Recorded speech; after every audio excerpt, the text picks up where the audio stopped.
the Model 3. Now, the Model 3's base price is $35,000, and that's before incentives. Because it's an all-electric vehicle, it's subject to a $7,500 federal tax cut.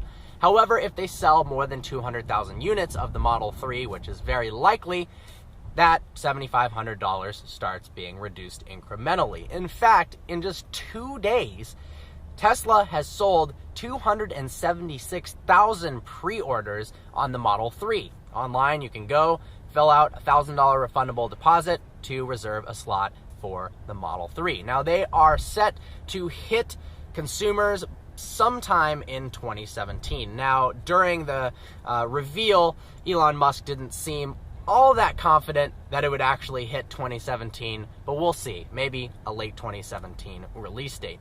Some cool facts about the car. The base model, Model 3, so no options, you get it for $35,000, you get your tax cut. 0 to 60 miles an hour in under 6 seconds. I'm guessing somewhere around 5.8. That's pretty great. Tesla is saying that they don't want to make slow cars, and they've proven that with ludicrous mode and the P90D in the Tesla Model S and the Model X. Likely, they are going to make really fast variants of the Model 3 as well. However, options can make the car a lot more expensive really quickly. It's not that difficult to option the Model 3 up to $60,000. Elon Musk tweeted that an average, lightly medium option Model 3 would be in the range of $45,000. So, $35,000 sounds great, but that is a bare bones base model. Now, Tesla focuses on safety. Because of its lower center of gravity, because of the aluminum crumple zones that they have, they are able to get really good crash rates, having those really compact, sturdy batteries at the base of the car, an all aluminum chassis, and then having front and rear sections, which they can have aluminum that can crush to absorb the impact, means it can get a higher safety rating than a lot of other vehicles that have a large engine in the front and less space to have crumple zones. 5-star crash test ratings all around, not an average, but in every single category.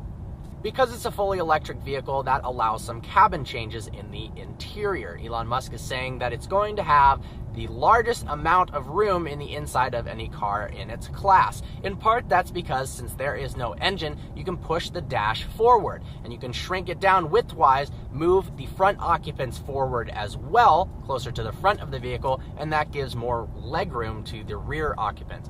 They're also going to have a full one-piece glass panoramic for the rear, which allows more headroom as well in the back. Now, there are some styling differences from your typical ICE car, internal combustion engine.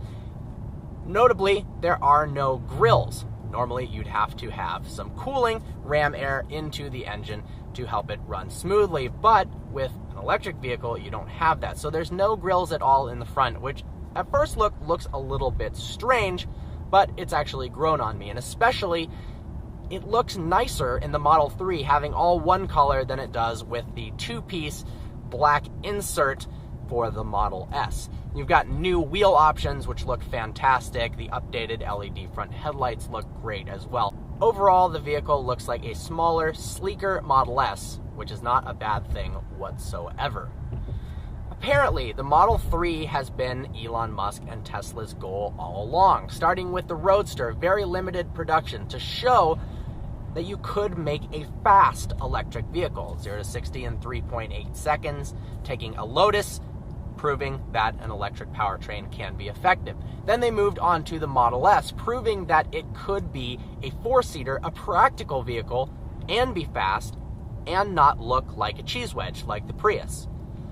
Then they moved on to the Model X, provide some more room in the interior, innovated gull-wing doors, and in part, the Model X was used to get more profit in order to produce the Model 3. There's a lot of startup costs involved in mass producing the Model 3, and a lot of that is due to the batteries. Tesla wants to increase production to 500,000 units per year, close to 2020. The Gigafactory is going to play an enormous role in Tesla hitting their target of 500,000 vehicles per year by 2020. It's going to be fully operational at that year and produce the same amount of lithium-ion batteries as the entire world's production with all the factories combined. It's It's going to be a building that has the footprint that's the largest of any building ever created.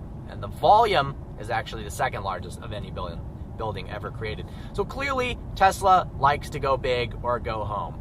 They've pioneered one of the fastest first electric vehicles, one of the best-selling all-around sedans, and now they've made it cheap to compete with the Chevy Bolt, the Chevy Volt, the Prius. I'm really excited to see where it goes, and absolutely, it is going to be an extremely competitive vehicle in both the base model and whenever they come out with the P93. Hope you found this video informative. Like always, please browse our channel and subscribe. Look forward to seeing you next video.